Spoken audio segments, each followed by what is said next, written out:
Baik,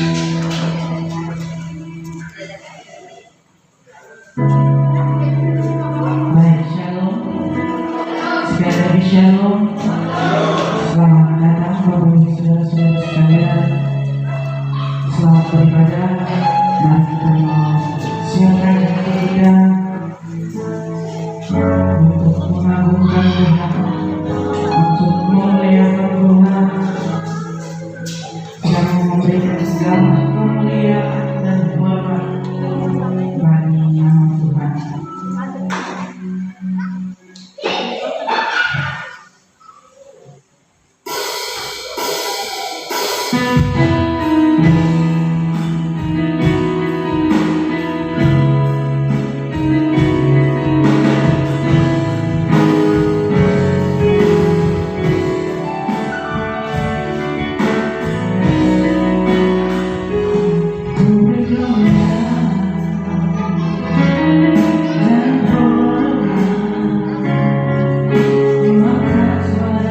Pujian, dua bukan nama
Pujian, hormat, syukur, bahkan kemuliaan hanya bagi nama Tuhan Bapa. Pagi hari ini kami menghabiskan ibadah kami di dalam nama Bapa, Putra, dan Roh Kudus.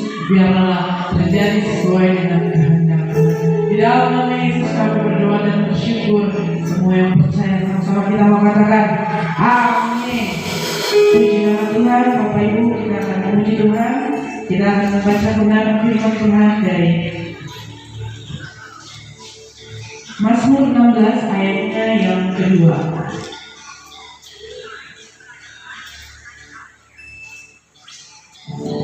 Nah, sama-sama kita mau buka kitab kita.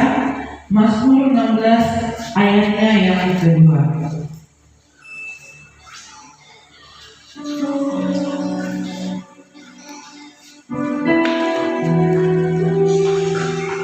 Amin. Amin. Mari kita membaca bersama-sama dalam ulangan yang ketiga, 2, 3. Aku berkata kepada Tuhan, Engkaulah Tuhanku, tiada yang baik bagiku selain Engkau. Sekali lagi kita membacanya, 2, 3. Aku berkata kepada Engkau, Engkaulah Tuhanku, tiada yang baik bagiku selain Engkau. Amin. Mari kita bersyukur untuk setiap kebaikan Tuhan, sebab Dia berkesudahan kasih setia Tuhan. Mari saya undang Bapak Ibu untuk bangkit berdiri. Kita mau pujikan Tuhan Yesus baik.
sedang dalam hidup kita.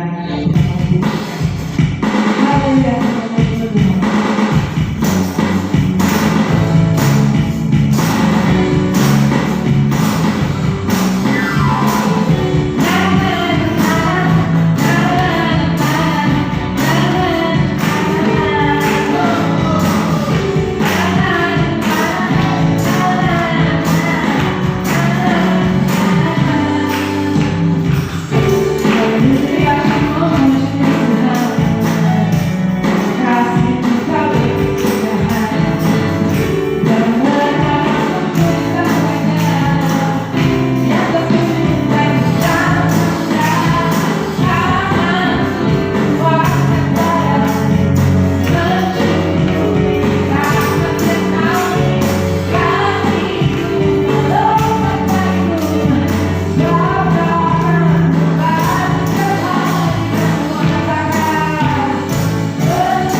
berdiri.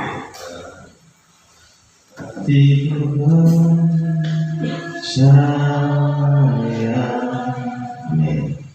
Hatiku percaya,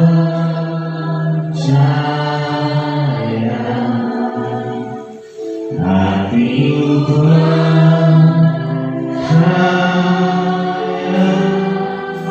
selalu hatiku percaya.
Kami tahu kadang-kadang sepertinya gelap di hadapan kami, sepertinya tidak ada dasar untuk kami bisa percaya.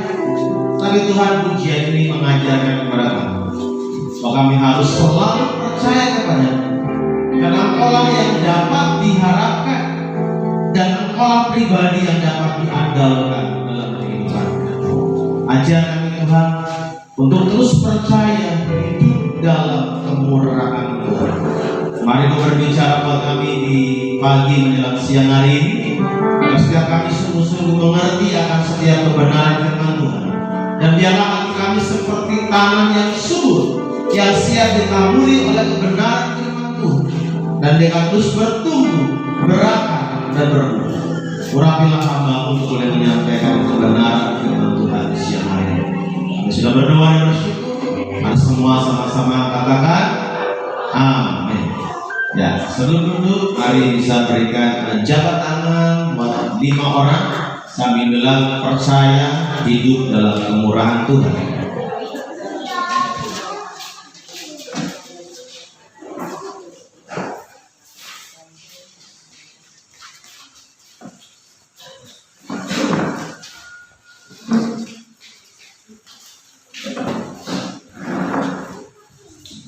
Ya, baik Bapak Ibu, sekali lagi bersyukur untuk atas segala kemurahan Tuhan. Bapak Ibu bisa lihat ke samping kanan, samping kiri, lihatlah kemurahan-kemurahan Tuhan yang terus terjadi. Kemarin minggu lalu kita beribadah di bagian bawahnya bagian daster kan, dan belum lengkap semua di bagian dinding-dindingnya, tapi bersyukur atas karena kemurahan Tuhan. Sekali lagi kita bisa melihat ada perubahan. Dinding sudah terpasang semua dan sudah diplaster, tinggal diaci dan tinggal dengkul dan dipasang pintu dan jendela. Itu semua karena kemurahan Tuhan. Amin. Ya, saudara, di minggu lalu juga kita belajar mengapa kemurahan Tuhan diberikan kepada kita. Masih ingat ada 2 bagian penting yang kita belajar di minggu lalu, mengapa kemurahan Tuhan itu diberikan kepada kita. Masih ingat Bapak Ibu sekalian? 2 hal saja minggu lalu. Ini kalau tidak ingat bahaya ya. Itulah pentingnya Bapak Ibu sekalian, mengapa kita harus membuat catatan di hari Minggu, baik itu catatan di handphone maupun di buku. Kenapa? Karena daya ingat kita terbatas. Dengan kita mencatat, kita boleh belajar kembali. Dan kalau kita lupa, kita bisa melihat kita punya catatan. Bahkan juga bisa lihat di YouTube-nya atau di Facebook-nya untuk bisa mengulang kembali. Karena ini penting sekali. Bagaimana mungkin kita bisa melakukan kebenaran firman Tuhan kalau firman Tuhannya sendiri kita lupa?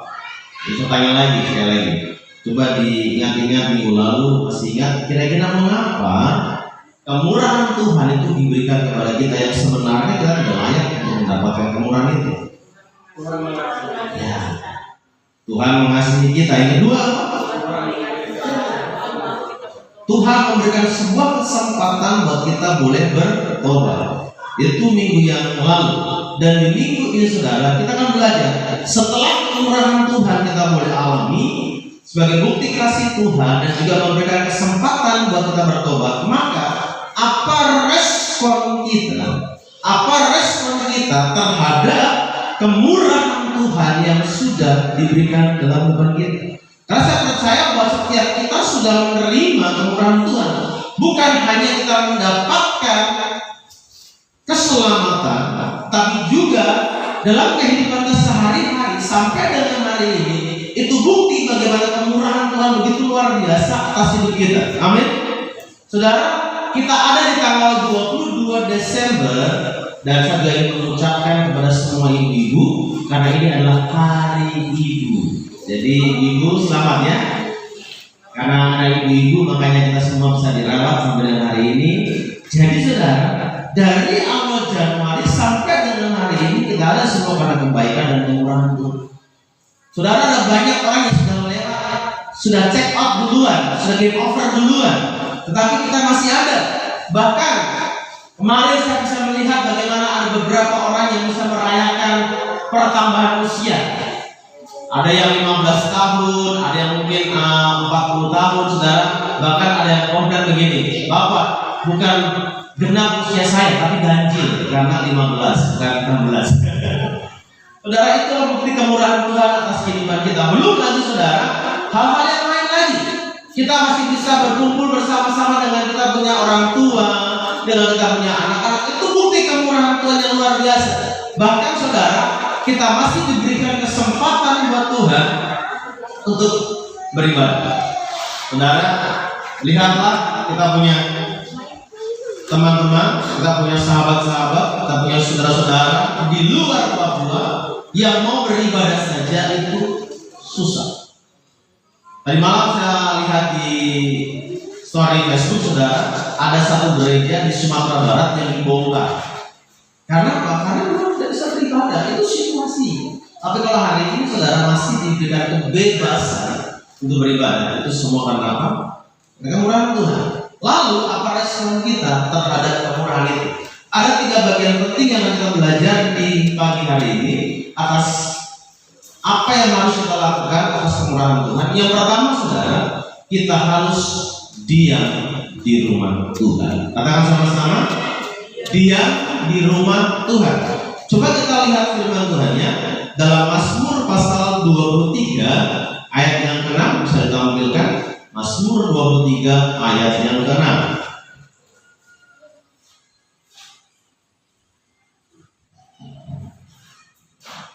Amin Bapak Ibu. Ya. Kita akan baca bersama-sama dalam hitungan yang pertama saja. Kebajikan dan kemurahan belaka akan mengikuti aku seumur hidupku, dan aku akan diam di dalam rumah Tuhan sepanjang masa. Lihatlah bagaimana Daud mengalami kemurahan Tuhan yang luar biasa. Bahkan kemurahan Tuhan itu mengikuti dia di dalam seumur hidup dia. Lalu responnya apa? Dia bilang gini, aku akan diam di rumah Tuhan sepanjang masa. Saudara, yang menjadi pertanyaan buat kita, apakah kita mau diam di rumah Tuhan sepanjang masa? Ataukah kita hanya mau diam di rumah Tuhan hanya di sepanjang hari Minggu 2 jam? Ataukah kita hanya mau duduk di rumah Tuhan hanya di momen-momen Natal saja? Di sini tidak ada saudara. Ada banyak di luar sana yang datang ke gereja itu seperti kapal selam. Januari tanggal 1 dia pergi beribadah, dia mulai dengan Tuhan, dia tenggelam sampai tanggal 24 dia muncul di permukaan saudara. Karena kapal selam itu tidak akan dia sering-sering muncul, hanya sewaktu-waktu saja. Sama dengan dia juga, dia sepanjang tahun mulai menjelajah kemana-mana, tetapi di akhir tahun dia mulai diam di rumah Tuhan. Saudara, yang menjadi pertanyaan, kemurahan Tuhan yang dialami Daud itu seumur hidup dia, maka dia juga mau diam di rumah Tuhan di sepanjang hidup dia, sepanjang masa, tidak bisa dibatasi dalam kehidupan dia. Saudara, duduk di dalam rumah Tuhan tidak bisa kita tafsirkan secara harfiah. Artinya Bapak Ibu sekalian duduk di gereja sepanjang masa 1x24 jam 7 kali 1 minggu, saudara. Tidak mungkin, saudara, kita semua tinggalkan kita punya pekerjaan, kita tidak bekerja, tidak cari nafkah, kita hanya duduk diam di rumah Tuhan di gereja ini dari pagi sampai malam, demikian seterusnya. Kalau begitu, bagaimana mungkin kita mau makan, bagaimana mungkin kita mau mandi, dan lain sebagainya. Maka saudara, yang dimaksudkan dengan diam di dalam rumah Tuhan sepanjang masa, artinya bagaimana kita belajar untuk terkoneksi dengan Tuhan, belajar untuk duduk di hadirat Tuhan dalam setiap kehidupan kita. Bagaimana kita harus menyatu dengan Tuhan. Yang menjadi pertanyaan, bisakah kita duduk di hadirat Tuhan? Ataukah kita hanya duduk di hadirat Tuhan hanya di hari Minggu? Kemudian bagaimana dengan 22 jam selebihnya? Itu baru hari Minggu, belum di hari-hari berikutnya, saudara. Kita bisa duduk nonton film-film di Facebook, di YouTube. Sekarang kan ada beberapa drama-drama Cina gitu kan, drama-drama Korea yang suka bikin penasaran, yang berseri di Facebook, saudara. Kita bisa loh pantengin video-video itu sampai berjam-jam. Bahkan biasanya ini di luar, saudara. Biasanya kalau lagi zaman libur, saudara, mereka bisa duduk habiskan film Korea itu satu album kan, dari pagi sampai malam nonton episode 1, episode 2 sampai selesai. Bisa betah, saudara, duduk di depan handphone nonton drama Korea. Atau juga mungkin yang suka dengan game. Wah, saudara, di zaman kami, generasi kami, kebanyakan game itu dibuat secara offline, ya kan? Artinya begini, kalau kita bermain, kita lagi capek, kita bisa pause, kita bisa lanjut lagi. Tapi di hari-hari ini, game yang disetting, saudara, itu semuanya online, bukan offline. Dan ketika kita online, berarti kita pause, maka kemungkinan besar kita akan kalah. Contohlah, kita main Free Fire, Mobile Legends, atau Roblox lah, apalah, saudara. Kalau kita berhenti bermain ke kamar mandi begitu, selesai, serangan dari musuh akan datang kepada kita. Kita bisa duduk berjam-jam untuk main barang itu, saudara. Tetapi bisakah kita duduk berjam-jam menyembah Tuhan, memuji Tuhan, baca firman Tuhan? Saya sebenarnya, kok bisa kami ya?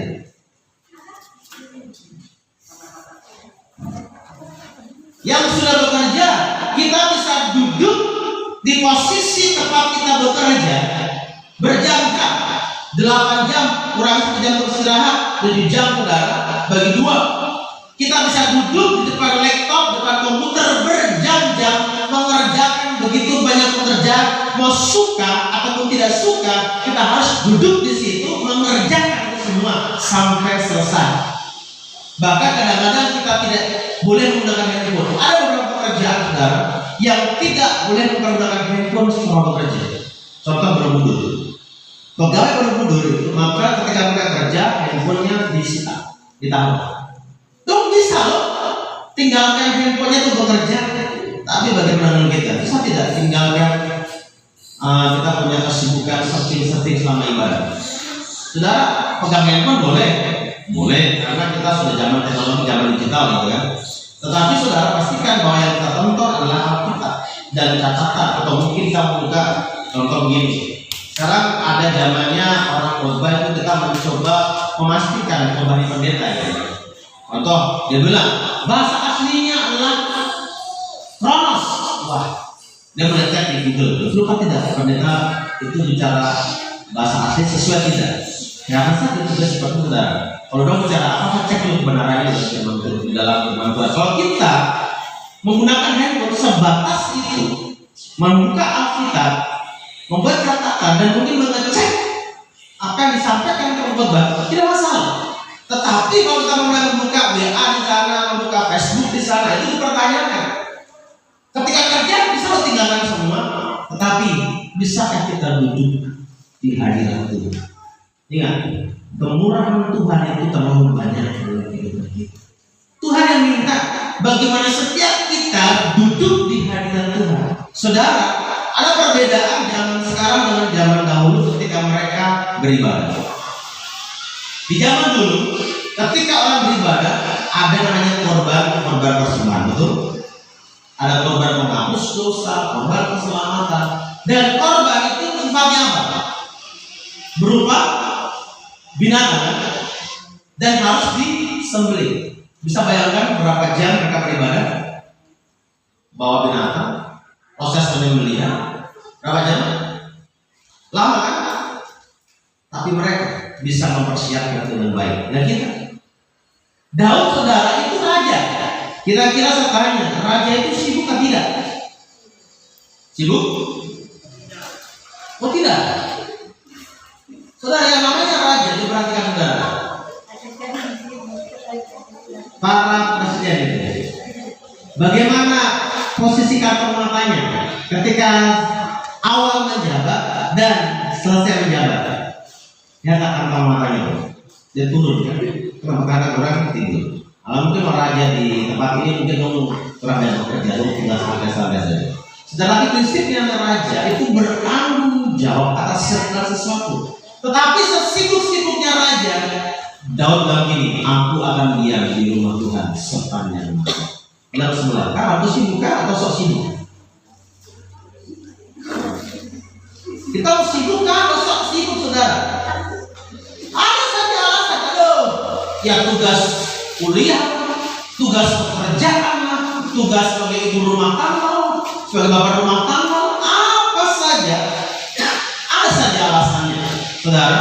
Kalau mau namanya alasan, ada banyak alasan yang bisa dibuat. Tetapi saya percaya kita semua di sini mau sibuk dengan Tuhan. Amin. Sesibuk-sibuknya saudara, mari kita berikan waktu untuk dia di rumah Tuhan sepanjang masa. Amin. Bila kawan ingat duduk diam di rumah Tuhan. Itu hal yang pertama saudara, respon kita atas segala kemurahan Tuhan. Hal yang kedua saudara, bukan hanya diam di dalam rumah Tuhan, tapi Tuhan juga mau kita harus hidup dalam kemurahan Tuhan. Jadi yang kedua, responnya adalah kita harus hidup dalam kemurahan Tuhan. Coba kita lihat Mazmur 27 ayat 4.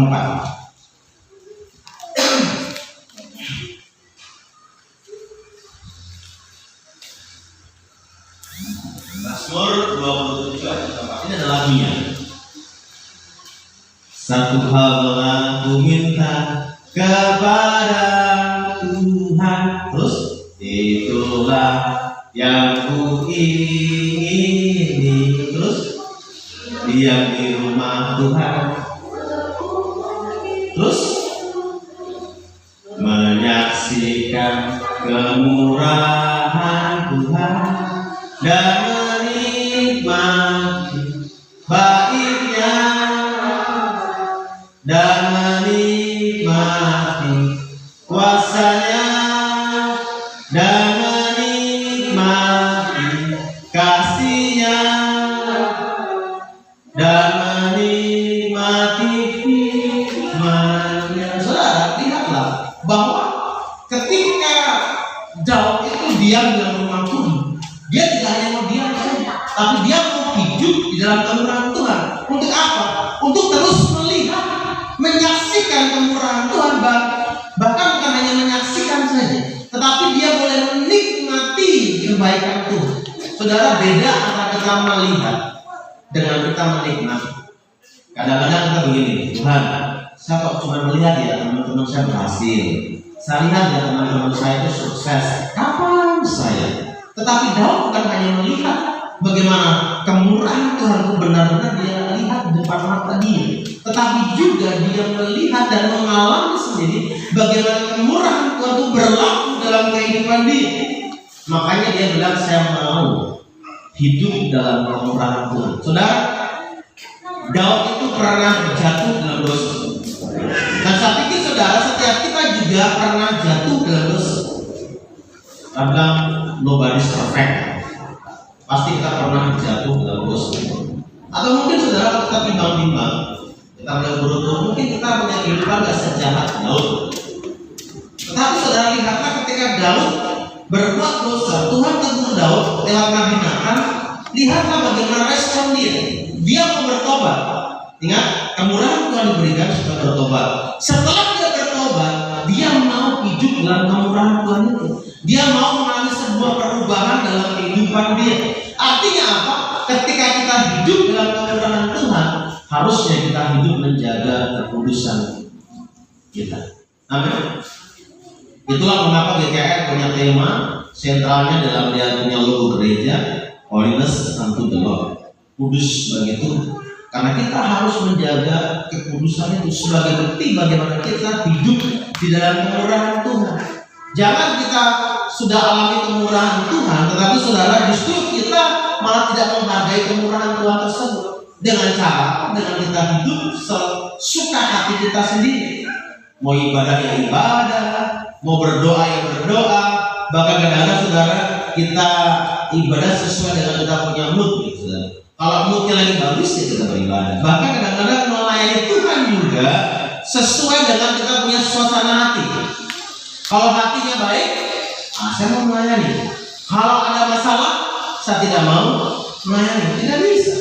Kita sudah menikmati kemurahan Tuhan sepanjang hidup kita, dan kita juga harus menjaga hidup kita berkenan di hadapan Tuhan. Itulah arti bagaimana kita hidup dalam kemurahan Tuhan.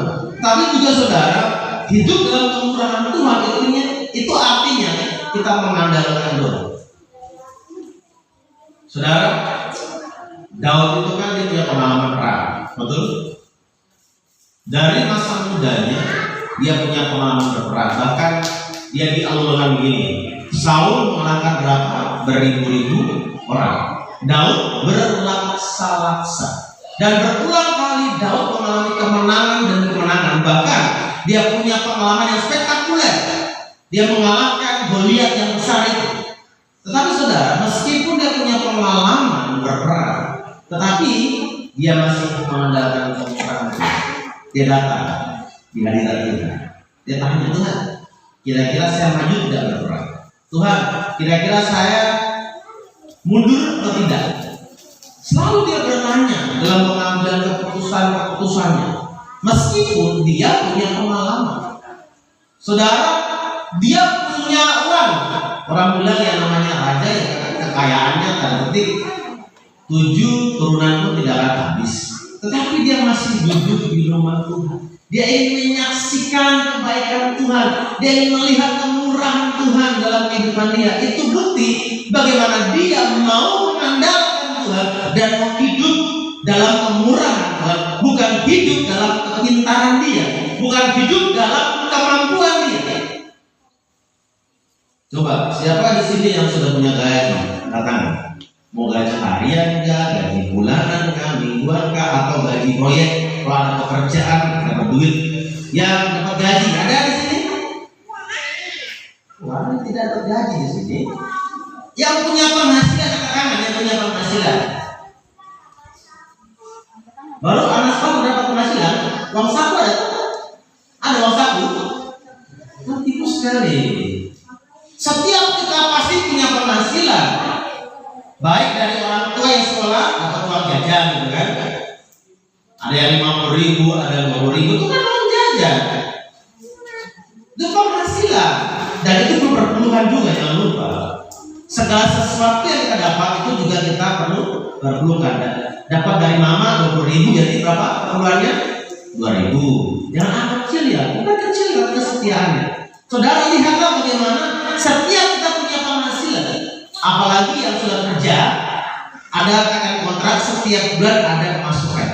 Itu kan udah yakin, pasti nanti tanggal sekian masuk di SMS banking sekian. Jadi saudara, kadang-kadang kita tidak berharap lagi. Pasti ya, saya sudah hitung-hitung kemampuan disalah. Dan kita hanya mulai mengandalkan kita punya direction. Tapi ingat saudara, Daud itu dia punya uang banyak, tokonya kalah saudara. Tapi dia masih mengandalkan kemurahan Tuhan. Dia mau hidup dalam kemurahan Tuhan. Dia mengandalkan Tuhan. Yang sekolah saudara, saya sudah belajar, aman ujian itu aman. Saya sudah dari pagi sampai malam saya belajar, sudah hafal semua.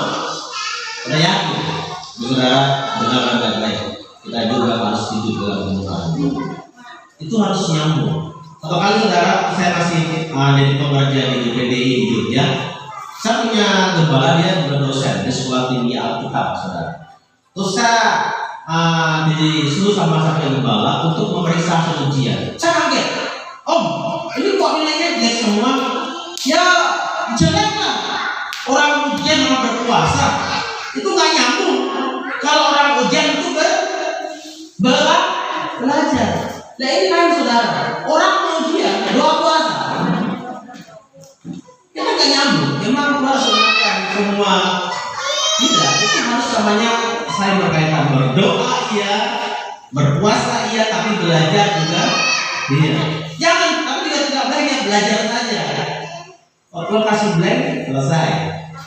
Dulu saudara, kadang-kadang waktu kita presentasi itu di rumah sudah siap matang, so belajar slide-nya bagaimana, nanti mulai bicara bagaimana, itu semantap di rumah.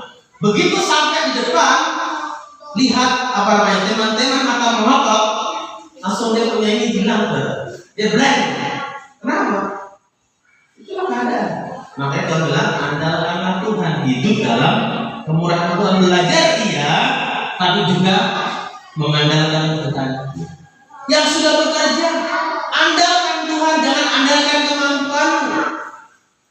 Kenapa? Karena kita mau belajar hidup dalam kemurahan Tuhan.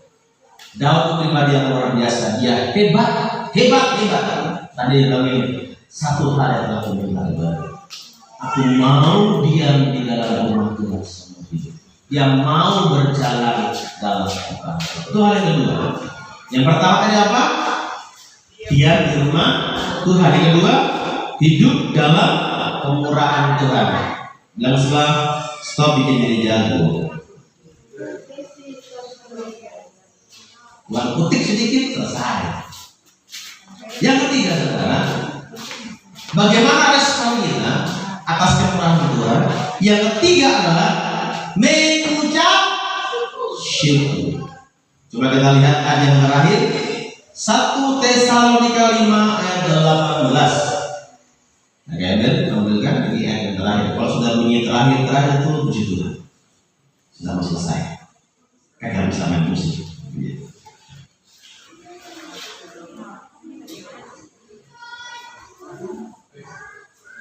Dan tidak mudah. Kita mesti mau menyanyi. Amin. 3. Kok di padang? Kasih muncul. 1 Tesalonika 5 ayat 18. Oke, 3. Mengucap syukurlah dalam segala hal, sebab itulah yang dikehendaki Allah dalam Kristus Yesus bagi kami. Saudara, di awal tadi kita belajar bahwa Daud mengalami kemurahan Tuhan sepanjang umur hidup dia. Kita juga sama kan? Lalu pertanyaannya, bisa kita mengucap syukur sebenarnya? Kadang-kadang kita hanya bersyukur dengan berkat-berkat yang besar. Perhatikan itu. Kalau orang bikin ucapan syukur itu biasanya yang apa?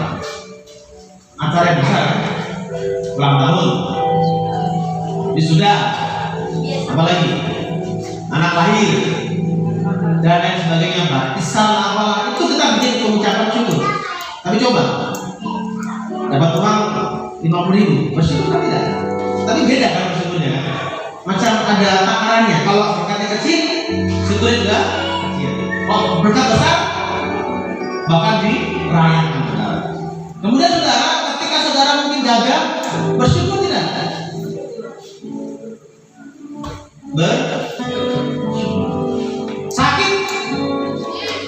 Saudara syukur apa ya? Ini sakit ya? Katakan saudara, anak dan marah. Bapak, ini berkat-berkat apa yang pahit begini? Tiap hari kita makan apa namanya? Daun kebaya. Ini berkat apa yang pahit? Saudara, dalam hal yang pahit pun juga itu berkat Tuhan.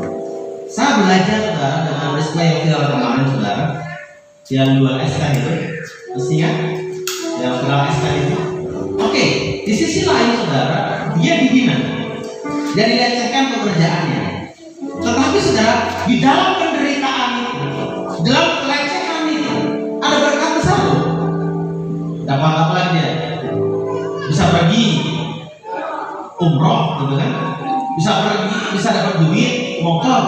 Coba minta maaf tanpa memandang rendah pekerja. Kalau dia cuma bekerja hanya jual es saja, bisa nggak dia dapat uang yang sebesar itu?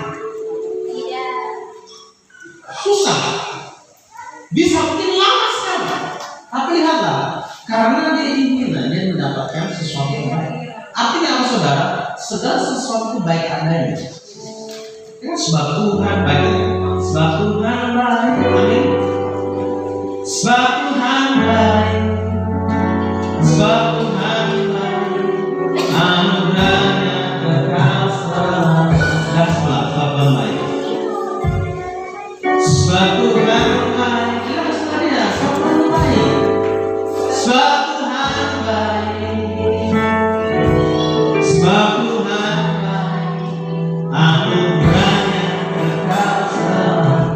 Tuhan itu terlalu baik dalam kehidupan kita. Terlalu baik. Mari belajar bersyukur. Jangan jadi orang yang tidak tahu bersyukur. Seperti orang yang buta itu. 9 disembuhkan loh, tapi hanya 1 yang kembali. Kira-kira kita termasuk di mana? Yang bersyukur atau yang tidak bersyukur? Saudara, orang Israel tiga orang yang tidak mau bersyukur. Tuhan bawa dia keluar dari Mesir kan? Tetapi dalam perjalanan mengeluh, Tuhan, lebih baik kami di Mesir. Kami ingin ada bawang bombay, daging yang ada di Mesir. Di situ bukan mana saja. Buat apa kau bawa kami keluar? Kau mati di sini. Ada keluh kesah. Dan lihatlah, karena mereka bersungguh-sungguh, apa yang terjadi? Mereka semua mati di padang gurun. Hari kalian bersungguh-sungguh. Saudara, mari terlalu baik dulu. Dan biar kita semua bersyukur atas kebaikan Tuhan. Amin. Mari kita berdiri. Satu hal aku minta. Aku minta kepada Tuhan, itulah yang kuingini. Amin. Diam di rumah Tuhan seumur hidupku, menyaksikan kemurahan Tuhan dan menikmati dan menikmati baiknya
sepanjang kehidupan kami. Kami mau terus hidup dalam kemurahan Tuhan, mengandalkan Tuhan, dan kami mau terus menikmati dan bersyukur atas berkat kemurahan Tuhan.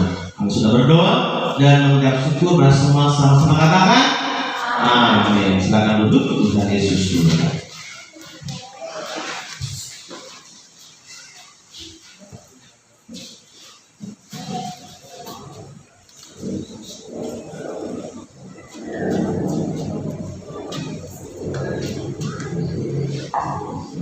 Dengan yang kita disiapkan persembahan, kita akan memberi bagi kerjaan siap di tangan kanan dan kita akan berdoa bersama-sama.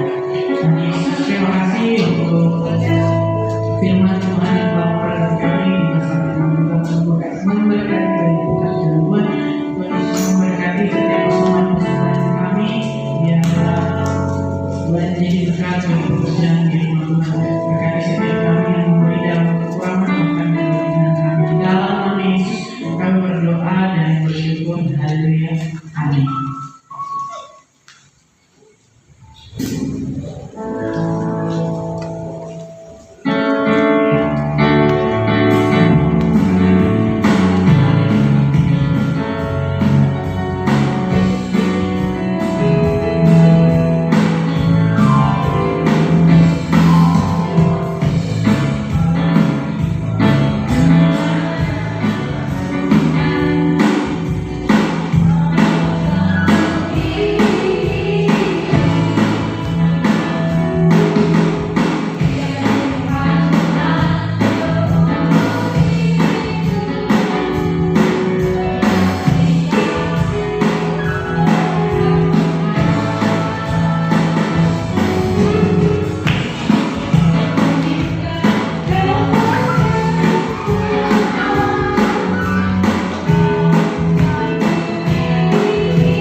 Siang hari ini kita mau naikkan kemuliaan hanya bagi Tuhan.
Terima kasih Tuhan Yesus buat pagi hari ini.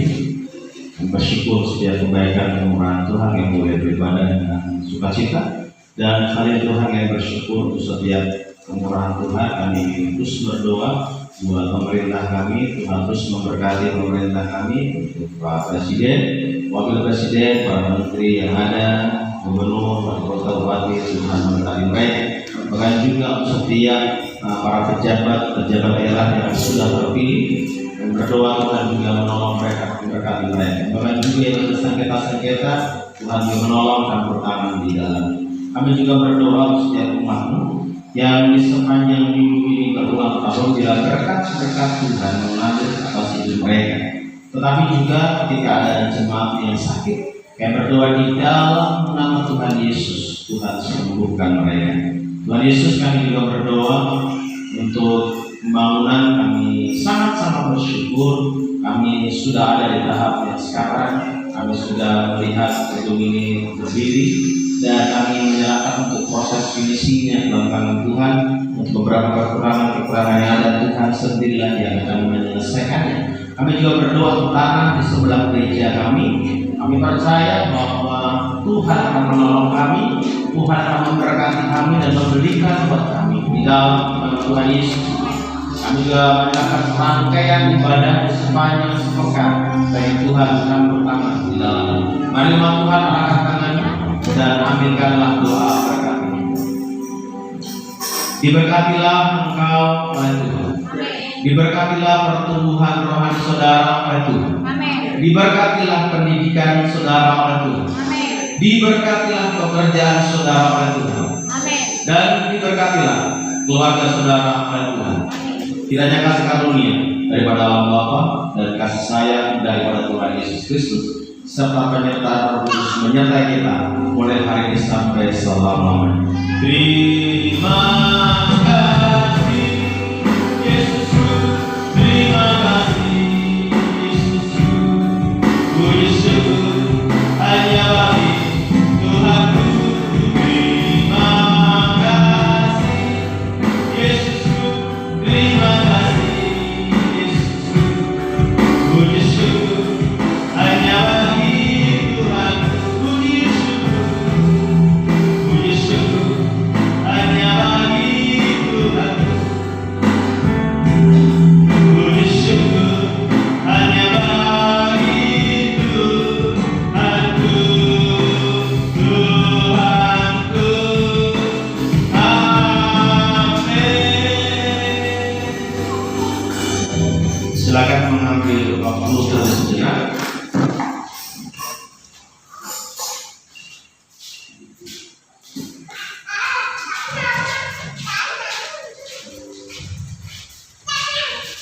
Ya, selamat hari Minggu. Tuhan Yesus memberkati. Sebelum berjabat tangan ada pengumuman sebentar. Saudara, kita sebentar jangan langsung pulang. Kita akan koordinasi sebentar untuk Natal Jemaat Ketang 24. Ya, mungkin hanya sekitar 10 menit atau 15 menit.